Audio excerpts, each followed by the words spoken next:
ଦେଇ ଗୋଟେ ସୁନ୍ଦର ଗପ କହିବା। ये ସେ ଗପଟି जो विषयटी ମାନେ ମନ ଦେଇ बड़ा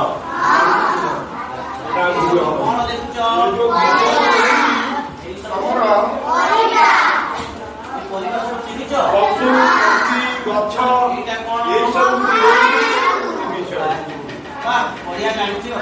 आदर ଏଇଟା କଣ? ବା, ବଢିଆ ଜାଣିଛ। आउ गछ ଏଇଟା କଣ? ହେଲା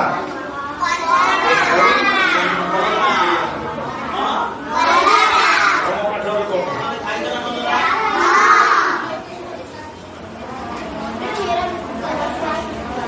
ଏଇଟା କଣ?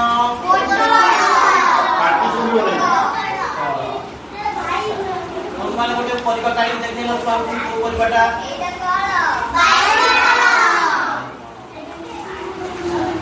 ଏଇଟା କଣ? ଏଇ ସବୁ ପରିବା। ଆଉ ସବୁ ବିଭିନ୍ନ ପ୍ରକାର ଅଛି, ଫଳ ବି ଅଛି, ଏଇ ସବୁ ପରିବା ଅଛି। ବର୍ତ୍ତମାନ ଆମେ ଗୋଟିଏ ଗପ କହିବା, ସେଇ ଗପଟି ମନ ଦେଇ ଶୁଣିବ।